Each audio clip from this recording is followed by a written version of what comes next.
Hey, Shalom. I want to start off by giving all praises unto Yahweh, by Hashem, Yahweh Shai, by Hashem, Ruchal Kodash, Barak Atah. I want to give double honors to our apostles, who are our elders, and who also rule well. I want to say blessed salutations to you brothers out there teaching and enduring truth and sincerity. And also blessed salutations to you women out there that follow the truth, And death unto Babylon and death unto Esau. This is the so-called white man. Okay. I want to go into this 2 Corinthians 9 and 7, right? Because contrary to popular belief, when you're dealing with the ministry, money is a thing, And I was reluctant to do it a lesson like this. I don't want to come across as a motherfucker that's begging or saying that you got to do this. But at the end of the day, look, man, you have to invest in this ministry, And going into 2 Corinthians 9 and 7, it says, whoever sows sparingly shall reap sparingly,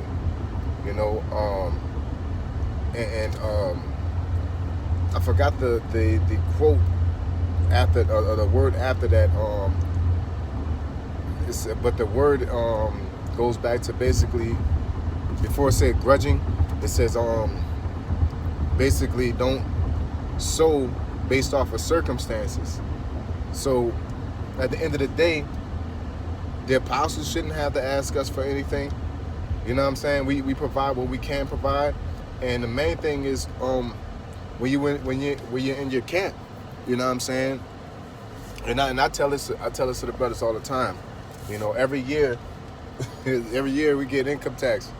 And like, what do you spend your money on? You know what I'm saying? Like, if you say you laying your treasures up in heaven, and the first thing you're getting is you're thinking about yourself and what you can do for you. That's what you're investing in. That's your reward right then and there. There's tons of things that always can be bought for the ministry. There's computer programs, there's microphones, there's garments, there's Bibles, there's better cameras, there's camp signs or camp stands, or it should never be it's not like you got to sit there and pour money into the ministry, but you should actively be seeing how you can also financially further. It's not about you just sitting there and doing your lessons, which is a blessing, but we also have a physical, a monetary way that we can increase the ministry too. And you don't want to hold back your bread because you feel like you're doing enough. So just like the scriptures say, whoever sows sparingly shall reap sparingly. So, and you want to be a cheerful giver. You don't want to be have it be forced out of you. You want to have that initiative to say, man, every year, every opportunity, not every single opportunity, but anytime I come up on something and some money, the two things, me personally, my mind is on stones, you know what I'm saying, or it's on the ministry, and if it's playing around, then I get like a fucking video game or something, or some shoes or something if I need it, because I'm not too much of a fashion person. I just match colors and roll out, I'm a homebody, so I really don't, all I got is gym clothes, for real, but I'm just saying on a general note, you got brothers that may be doing well, because everybody's not going to be doing good at the same time, but at the same time, like, some brothers might get right, and if you don't feel like that's not you, I would implore brothers to really sit back and look back at your walk in the ministry and see how much you invested in it. How many camp signs have you bought? How many garments have you bought, such on and so forth. And that'll let you know where you stand, because when we talk about this subject here, again, scoffers may say, oh, the niggas begging, and it's all about money. It ain't always about money, but you need money. You got brothers that where you do the lessons at all the time, where that brother needs help with the Wi-Fi, you know what I'm saying? Helping brothers, giving alms, but mainly I'm talking about right now is investing in the ministry. And then I'm not talking about investing. I ain't talking about buying a bottle on a weekend. That's not investing in the ministry, because you're benefiting from that.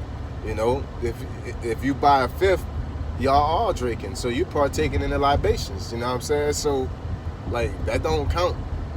You know what I'm saying? Like, when you're benefiting from it, it don't count.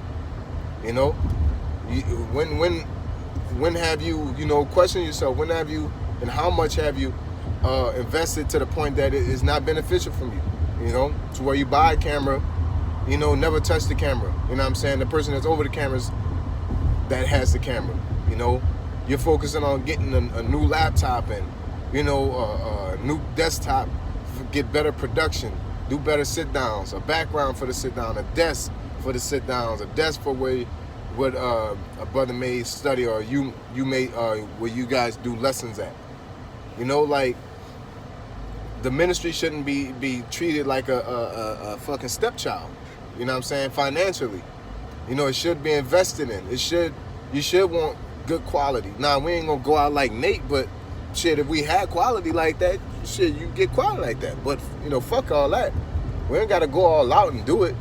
You know what I'm saying? But you should wanna, if you got a problem with doing Google Hangouts and you don't got this and that, and you know what I'm saying, and you look to your camp and everybody's like, oh, you know what I'm saying?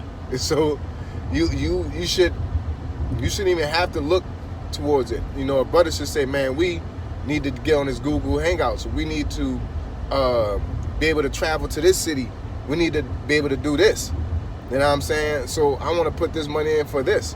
Or I want to, have some type of, like I said, you don't want to treat the ministry like a stepchild, man.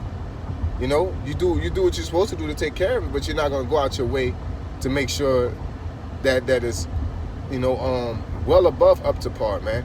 This ministry should be your only begotten type of deal, where anything that you can do to decorate it and make it better and enhance it, you should be doing that. Not only just studying, because studying is not easy, but it's a whole different animal when you start talking about money. Brother, it gets cringeworthy and all kind of scoffing openings happening. You know what I'm saying? Opening Pandora's box for scoffers, and you feel some type of weight. So I just wanted to put that out there. You know what I'm saying? He that soweth grudgingly shall reap grudgingly. And you seen what happened to Ananias and Sapphira. When they had to do what? They had to sell their houses for what? The ministry. So it's not like, the ministry it doesn't require money. It does. It's just not a system like churches have, where they're basically, give me some money. We need to build a playground. We need to, you don't need all that shit.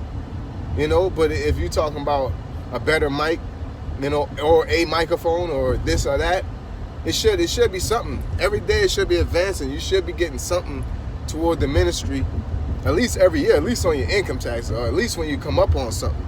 And we always, the Most High ain't gonna, sit here and have us dead ass broke all fucking day. You know what I'm saying? So again, whoever shall sow sparingly shall reap sparingly. I just wanted to just put that out there, just to put it on brothers' minds. Because sometimes you can get into your own world, and only thing you're like attentive to when it comes to the ministry is delivering the gospel, which is the main important thing. But you on an old ass camera, the battery running out, like when you see a battery run out, your mind should say, damn, we need to get some more batteries. You know what I'm saying? Like, we need more battery, we need some backups and things like that. Not just like, oh, the battery ran out, well, let's do this then. Like nothing, of course, like adjusting the battery ran out, well, we just keep prophesying. And you ain't even worry about the battery. You looking at brothers' garments, you look at brothers' garments like, you know what I'm saying? Like, and giving brothers' garments shouldn't, it's just because the brother need it. You know what I'm saying? Yeah, we give them as gifts, Like I've done it, out of sincerity, to giving it as a gift. But I don't count that as giving to the ministry. You know what I'm saying? I really count that as, alms to the brother And if that brother, but at the same time, it's beneficial to me because I hear out his mouth, thank you, type of deal. You know what I'm saying? And it's not like that's what I'm looking for, but it's still, that's what I'm getting. That's what I'm getting. I'm getting praise. You know what I'm saying? And things like that. And it's like, it's a good look to do that. You know, everybody likes you after that. You know what I'm saying? That's why I said, give blind the eyes of the wise. But you should invest in a ministry. You know, the ministry don't have a, you know, it's not going to sit there and say thank you in a way that you want it to. You know, the Most High sit there and say thank you, you know, because you know, if you reap sparingly, you wonder why you, again, the Lord ain't going to have you in no place to where you can't produce financially. But if you are like that, that's because you're sowing sparingly. You should reap sparingly. You're not getting it back in the same, at the same magnitude. You wonder why you always got this hump and that hump to get over, and this, you jammed up in this way, and you always uptight because you're not willing to invest in the ministry, you know? So that's pretty much, I don't want to go over, it ain't too much, too heavy of a subject. It's just something to be aware about and to really, you know, it's not nothing to ponder on, but it's just something to get your mind, wrap your mind around, you know, like invest your spirit in that, you know, always thinking about what can I do spiritually and physically to enhance this camp, man. You know, whatever you can do. You know, so hey, once they call Allah, y'all Bashim Yahweh Shai, by Shimmer Kalkadash Barakam Thumb, double onside apostles / elders, which are just blessing, blessed citations to you brothers out there teaching and enduring truth and sincerity. Sincere, I have a thumb, Sequoian. Hey, Shalom.